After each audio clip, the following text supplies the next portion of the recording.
भगवान मंगलमय परम पिता हैं। वे तो अपनी संतान पर नित्य दयामय हैं। उनसे कुछ भी मांगना उनकी दयालुता पर अविश्वास करना है। सनातन के कुष्ठ की भयानक पीड़ा सहर्ष सहन की, परंतु किसी समय भी सनातन ने कुष्ठ की भयानक पीड़ा सहर्ष सहन की, परंतु किसी समय भी उनके मन में यह संकल्प नहीं उठा कि मैं प्रभु से अपने रोग की निवृत्ति के लिए कुछ प्रार्थना करूं। इन्हीं सब बातों को दिखलाने के लिए समर्थ होने पर भी प्रभु ने केवल दर्शन मात्र से सनातन के रोग का नाश नहीं किया। जब जगत सनातन के अतुल्य निष्कपट निष्काम प्रेम और उनकी अनुकरणीय दीनता से परिचित हो गया, बस उसी समय सनातन रोग मुक्त हो गए। तदनंतर महाप्रभु ने सनातन को वृंदावन जाकर जीवों को उद्धार करने की अनुमति दी।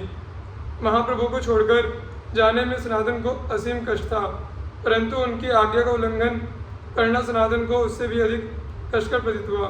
सनातन वृंदावन चले गए, रूप भी पहुंच गए। दोनों ने मिलकर वृंदावन के उद्धार का कार्य किया।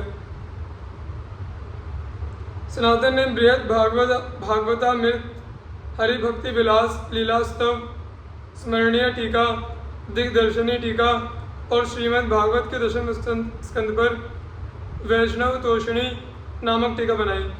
रूप ने भक्ति रसामृत सिंधु, मधुरा महात्म्य, पदावली, हंसदूत, उद्धव संदेश, अष्टादश कच्छंद, स्तव माला, उत्कलिकावली, प्रेमेंदु सागर, नाटक चंद्रिका, लघु भागवत तोषणी, विदग्ध माधव, ललित माधव, उज्ज्वल नीलमणि, दान केली भानिका और गोविंद विरुदावली आदि अनेक अनुपम ग्रंथों की रचना की। विदग्ध माधव की रचना विक्त संवत 1582 में हुई थी। इन सब ग्रंथों में भक्त भक्ति और श्री कृष्ण तत्व आदि का बड़ा विशद वर्णन है। दोनों भाई वहाँ वृक्षों के नीचे सोते रहते, भीख मांगकर रूखी सूखी खाते, फटी लंगोटी पहनते, गुदड़ी और करवा साथ रखते, 8 पहर में केवल 4 घड़ी सोते और शेष सब समय श्री कृष्ण का नाम जप, संकीर्तन और शास्त्रों का प्रयाण करते। श्री रूप और सनातन दोनों श्री वृंदावन में ही गोलोकवासी हुए। एक समय जो विद्या पद ऐश्वर्य मान में मत्त थे, वही भगवत कृपा से अत्यंत विलक्षण, निर्भिमानी, निर्लोभी, वैराग्यवान और परम प्रेमिक बन गए। श्री प्रियादास जी श्री रूप सनातन जी के विषय में कहते हैं, गोस्वामी श्री नाभा जी, श्री रूप जी तथा श्री सनातन जी के वैराग का वर्णन करने में ऐसे प्रेम मग्न हो गए कि 56 के 5 चरण वैराग्य वर्णन में ही पूरे हो गए। केवल एक चरण शेष रह गया। तब श्री नाभा जी का मन अत्यंत संतप्त हो उठा कि मैंने इनके प्रेम पक्ष का तो कुछ वर्णन ही नहीं किया, फिर तो एक तुक शेष रह गई थी, उसी में करोड़ों कवित्वों का अर्थ भर दिया। श्री नाभा जी ने इस स्थल पर कविता का सच्चा स्वरूप दिखलाया है। इस एक तुक में श्री नाभा जी ने श्री रूप सनातन जी की श्री राधा कृष्ण रस की आचार्यता वर्णन की है। अहो, जिनकी कृपा दृष्टि से जन साधारण भी प्रेम पोथी पढ़ते हैं एवं पढ़ेंगे, उनके लिए यह कहना कि ये दोनों महानुभव बड़े अनुरागी थे, क्या कोई बड़ाई है? अर्थात नहीं। भाव यह है कि ये तो सहज ही प्रेम रूप थे।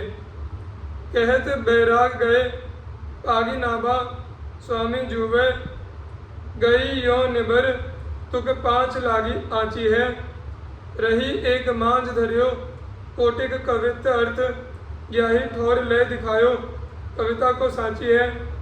राधा कृष्ण रस की आचार्यता कही आमे, सोई जीवनाथ भट्ट, 56 बानी नाची है।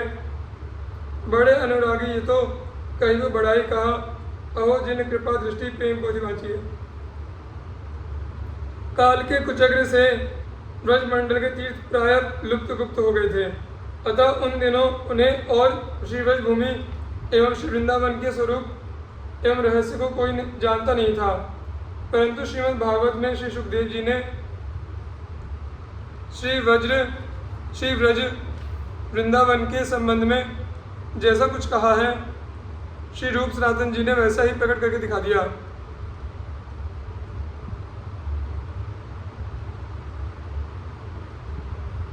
आपकी उपासना की रीति भी श्रीमद् भागवत के ही अनुसार थी। आपने रससार श्रृंगार रस की उपासना अपनाई थी, जो कि रसिक महानुभावों को परम सुखदायिनी है। श्री गौरांग महाप्रभु का आदेश पाकर आपने कुछ दिन तक श्री गोपेश्वर महादेव के निकट निवास किया और श्री महाप्रभु की कृपा से सब प्रकार की भक्ति पाकर बहुत से भक्ति ग्रंथों की रचना की। ग्रंथों में वर्णित आपकी एक एक बात में मन बुद्धि जब निमग्न होते हैं तो वह सुख मिलता है कि फिर शरीर पुलकायमान हो जाता है और आंखों से आंसू झेल सी लग जाती है।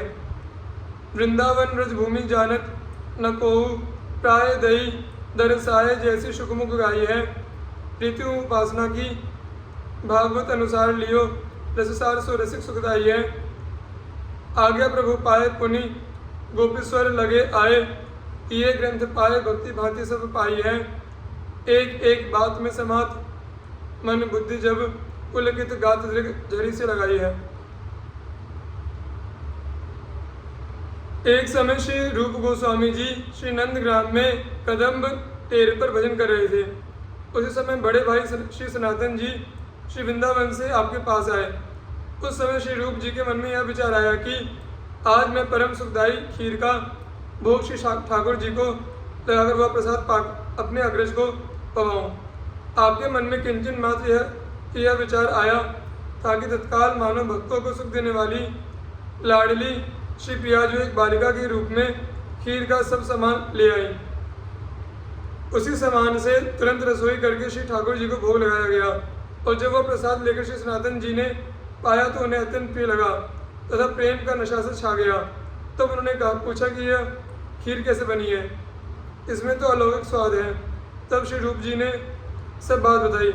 सुनकर श्री सनातन जी ने कहा, अब पुनः ऐसी इच्छा मत करना, मेरी इस बात को हृदय में दृढ़तापूर्वक धारण कर लो। तुम तो अपनी वैराग्य की चाल से ही चलो। इतना कहते कहते श्री सनातन जी एवं उनका आदेश सुनकर श्री रूप गोस्वामी जी की आंखों में प्रेमाशु छलछलाए। रहे नंद गांव रूप आए श्री सनातन जू, महासुख रूप भोग खीर को लगाइए। नेको मन आई सुखदाई प्रिया लाडली जू, मानो को बालकी सुसौज सब ले आइए। करी गए रसोई सोई ले प्रसाद पायो भायो, अमल सो आयो चढ़ी पूछी सो जताइए। फेरी जिन ऐसी करो फेरी जिनी ऐसी करो, यही दृढ़ हिये धरो धरो निचाल कई आंखें भरी आइए। एक बार वैष्णव समाज में श्री रूप गोस्वामी जी के श्री मुख से श्री राधा कृष्ण के रूप गुण का गान हो रहा था, जिसे कानों से सुनकर सभा में उपस्थित सभी लोगों के प्राण व्याकुल हो गए, सबको मूर्छा सी आ गई। परंतु आप श्री रूप जी बड़े धैर्यवान थे, अतः यद्यपि भावावेश में शरीर की शुद्धि नहीं थी तो भी खड़े ही रहे और खड़े खड़े रूप गुणगान करते रहे। उस समय आपने प्रेम की ऐसी रहस्यमय स्थिति का दर्शन कराया जो बड़े बड़े भावज्ञों की बुद्धि में नहीं आ सकती है। वह यह कि उसी समय श्री कर्णपुर गोस्वामी जी ने आपके पीछे आकर अच्छी प्रकार से देखा कि आप बिल्कुल अच्छे से स्वस्थ से जान पड़ते हैं, किसी प्रकार की आकुलता नहीं है। परंतु वह तनिक आपके समीप आए और आपकी श्वास उनके शरीर को लगी, तब वे आपके प्रेम को जान पाए। श्वास का स्पर्श होते ही उन्हें ऐसा लगा मानो अग्नि की लपट लग गई हो तथा उनके शरीर पर अंगार छू जाने जैसा चिन्ह भी हो आया, अर्थात फफोले पड़ गए। प्रेम की यह नवीन रीति भला किससे गाई जा सकती है। रूप गुण गान होत कान सुनी सभा सब, अति अकुलान प्राण मूर्छा सी आई है। बड़े आप धीर रहे ठाड़े न शरीर सुधी, बुद्धि में न आवे ऐसी बात ले दिखाई है। श्री गुसाई कर्णपुर पाछे आए देखे आछे, नेको ढिंग भये श्वास लग्यो सब पाई है। मानो आगी आँची लागी ऐसो तन चिन्ह भयो, नयो यह प्रेम रीति कापे जात गाई है।